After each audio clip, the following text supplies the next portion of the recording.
कोलकाता में काली पूजा पंडाल में शामिल हुए बांग्लादेश के स्टार ऑलराउंडर शाकिब अल हसन को सोशल मीडिया पर जान से मारने की धमकी मिली है। शाकिब को जान से मारने की धमकी देने वाले ने फेसबुक लाइव में कहा है कि उन्होंने मुस्लिमों का अपमान किया। हालांकि बांग्लादेश पुलिस ने आरोपी मोहसिन तालुकदार को गिरफ्तार कर लिया है। वहीं विवाद को बढ़ता देख शाकिब अल हसन ने इस पूरे मामले पर माफी मांगी है। शाकिब ने कहा है कि वहां कोई पूजा मंडप नहीं था और न ही उन्होंने कोई उद्घाटन किया था। নিজেকে একজন গর্বিত মুসলমান হিসাবে মনে করি এবং আমি সেটাই চেষ্টা করি পালন করার। ভুল ত্রুটি হবেই এবং ভুল ত্রুটি নিয়েই আমরা আসলে জীবনে চলাচল করি।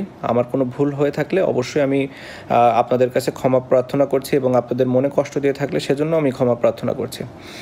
এখন আসি আসলে পূজার বিষয়টি নিয়ে। পূজার বিষয়টি বা এখানে আসলে নিউজ কিংবা মিডিয়া, সোশ্যাল মিডিয়া সব জায়গায় এসেছে আমি পূজার উদ্বোধন করতে গিয়েছি, যেটি আমি আসলে কখনোই যাইও নি ও কিংবা করিও নি। এটির প্রমাণ আপনারা অবশ্যই পাবেন, যেটি হচ্ছে অনেক সাংবাদিক ভাই বোনেরাই ওখানে ছিলেন, যাদেরকে হয়তো ইনভাইট করা হয়েছে, কিংবা আপনারা যদি ওইখানকার ইনভিটেশন কার্ডটাও দেখেন, কার্ডে আসলে লেখা আছে যে কে আসলে ওটার উদ্বোধন করেছে এবং সেটি উদ্বোধন হয়েছে আমি যাবার আগেই।